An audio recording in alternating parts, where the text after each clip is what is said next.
What's going on, YouTubers? It's Canna King here, bringing you a little bit of the forest, showing you a little bit of an advanced tutorial. I don't know if y'all know me or not, but I've recently made a guide. It's called Starting Out in the Forest. It's a badass guide. I've got over 3,000 views already. People seem to like it, so I went ahead and just decided to make a video and explain a couple of the things that I've made in the guide. And I know there's a lot of people out there that's wanting base locations and how to start and exactly what you need to do and how you can survive and shit like that. So I'm gonna go over this video and explain to y'all a little bit about how to play the forest. So first off, we're gonna start with base locations.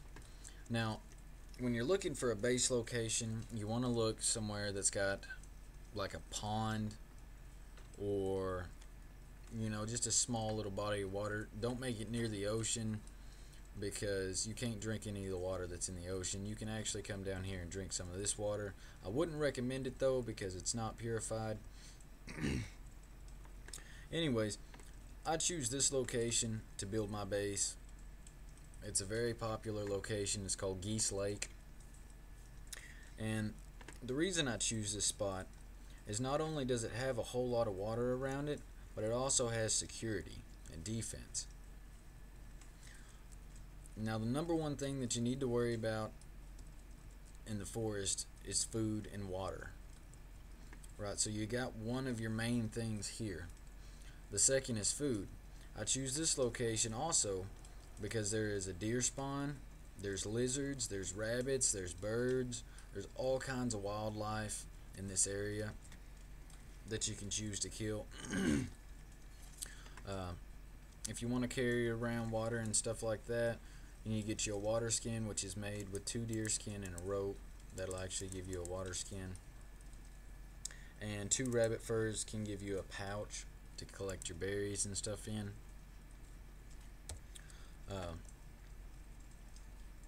Like I said, I chose this location because it's fairly easy to build around here.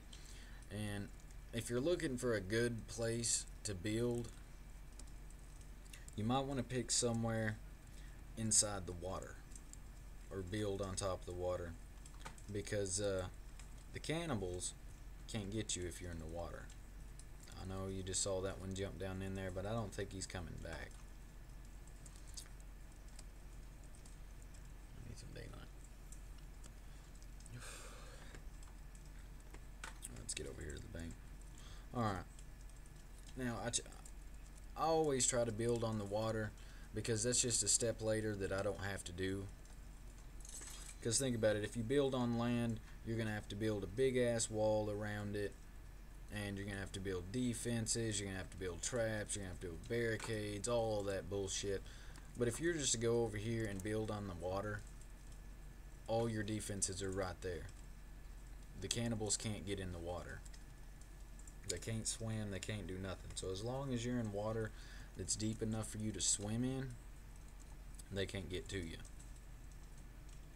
And that actually saves a huge step in the long run, because if you're having to, I don't know if y'all have played very much, but when you're having to set up defenses like walls and shit like that, it takes a long time. A long time. Because each fence, you gotta get like 5 logs for each part of the fence. And if you don't got enough logs, then you're just shit out of luck. And the zombies are, the cannibals, my bad, the cannibals are going to be running through your unfinished barricade, and your defenses are going to do you absolutely no good. Now back to base location. Another good reason I chose this spot is because there is a lot of logs around it. There's a lot of these little sticks, and if you haven't figured it out yet, these little trees right here will produce more sticks than you can pick up on the ground. Yes, this one only produced 2, but any small tree like this is going to produce at least 2. If you happen to find one that's got like arched over and it looks a little bigger than the rest of the smaller trees, it might have 4 or 5 sticks on it. There's plenty of leaves that you can collect out here. There's just a lot of stuff that you can do in this location. And another thing, if y'all were looking for coins and stuff like that, look on top of those things up there.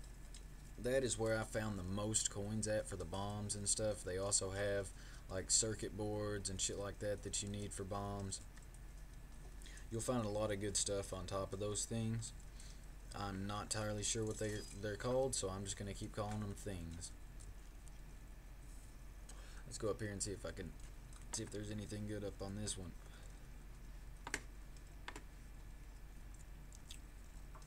Looks like a little bit of money. And it ain't nothing fancy, but as you can see, there's a lot of deer, a lot of wildlife in this area for you to kill. Well, that's weird. Oh, I've done hacked. Okay, there they are. In this area alone, I've already killed 3 deer, and 3 deer is plenty of meat for you to go on.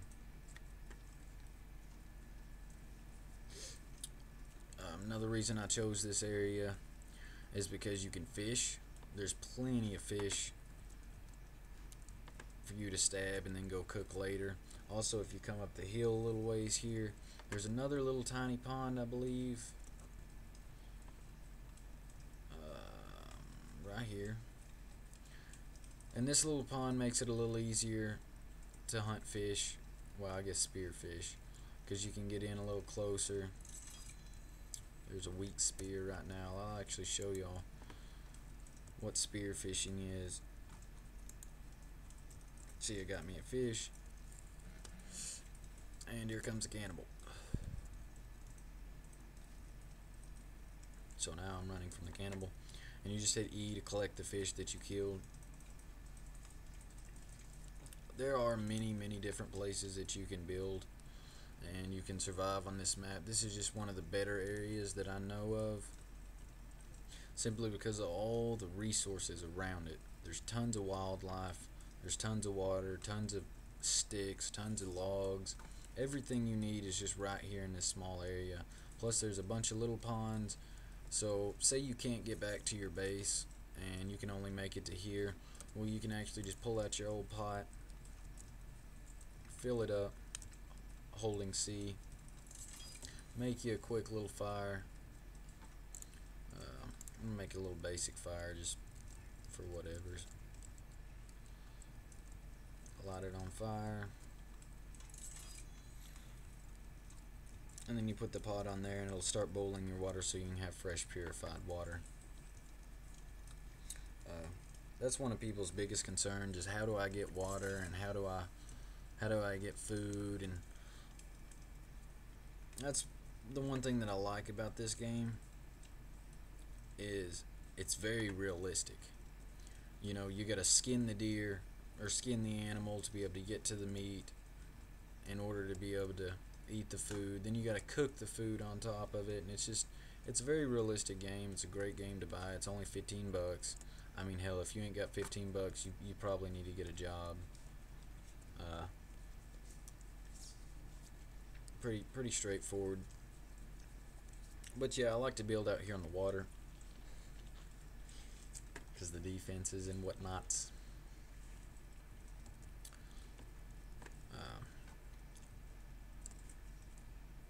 Anyways, I got my friend here, Ace Hood. He's playing with me. He helped me on the guide a little bit. Another good thing about this location is you got a little cave here that you can access. To go down there, you know, you can find the climbing axe, you can find the katana, you can find a whole bunch of stuff in the caves. I personally haven't explored the caves enough to tell you where everything's located, but if you would like to go to theforestmap.com, it will tell you any location of any item that you want. I use this map on a daily basis to find better places to build, to find anything that I need, really. Also, once again, if you didn't see my previous guide, you might want to check it out before you watch this video, because a lot of the stuff that I'm talking about here is already covered in the guide. It's not too hard. I mean, the game itself's a little bit more difficult than most people will want to try, but it's well worth the money. Well worth it. Well worth the money. You can play multiplayer, you can play single player, there's all kinds of shit. And then whenever you beat the game, you actually unlock this mode. It's called creative mode, and you can go in creative mode and build anything you want. You can build shit instantly, you can make, but you got to beat the game first. And in order to beat the game, you need to come down to the crater and go down in that little hole, and you're gonna have to search the caves and find the key card. Whenever you find the key card, you'll be able to access the elevator, and that'll basically start the ending of the game. The conclusion, I guess you could call it.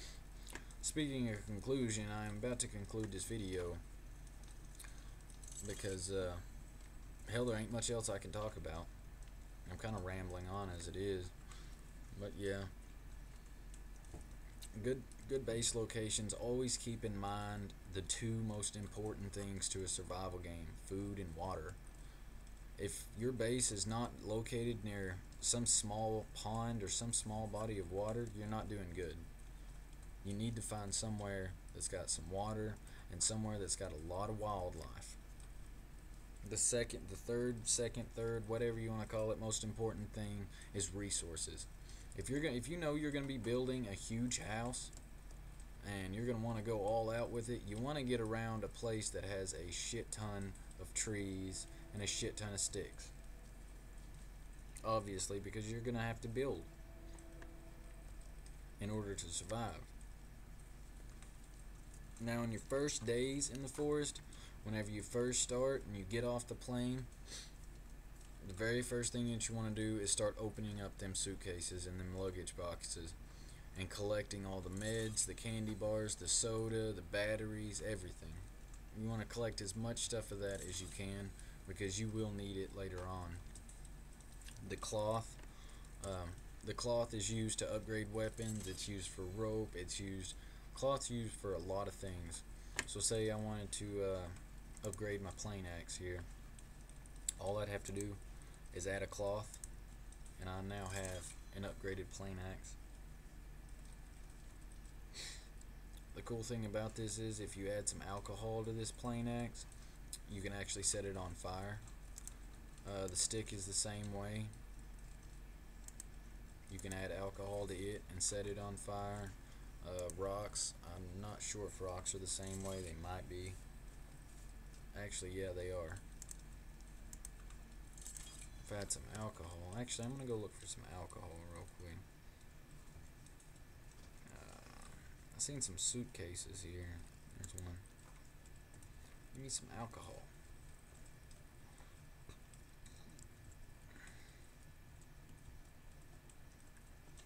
So, alcohol might not be. Alcohol is generally easy to find. A lot of the times it's in suitcases, or if you're around the plane, it's around the plane. You'll find tons of it there. I'm not around the plane currently, so I won't be able to go back and get it.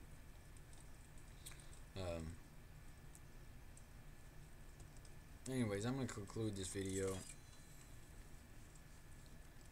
If you want to check out my guide, go look on Steam, look under the forest, and it should be the very first one. It's actually a pretty popular guide. And I do want to thank y'all for the comments, the positive support, and everything like that. Getting on this morning and seeing 3,000 views on my guide just blew my mind. So I automatically jumped on here and started trying to make another video so I can help people and explain how to play the forest and how to start out, and basically just how to survive. Because there's a lot of people that get on this game and have no clue what's going on. Not the faintest idea. That's why I'm here. I'm here to help you out, and that's it. I'm not here to give you bad commentary. I'm not here to bullshit you. I'm here to help you out and show you how to play the forest. Now, if I get enough views and commentary and ratings and shit like that, on this video and on my guide, then I will be posting more videos. And I actually think I'm going to start a series of just starting out on the forest. We're going to go through the plane crash and literally just begin. And I might start a whole series as long as I get enough views and comments, good opinions and shit like that. I don't know, we'll see where it goes. But thank y'all for checking it out. Thank y'all for the positive comments. I really appreciate it. I'm gonna get off here. Shout out to my brother there, Ace Hood, for helping me with the video, helping me with the guide. Make sure you add him. He's a good player. He'll tell you, he knows damn near as much as I do about the forest. He'll explain to you how to do shit, and he'll help you out along the way. Once again, that's Ace Hood and Canna King. Please like, comment, subscribe, whatever you got to do to make my video popular. Thank you.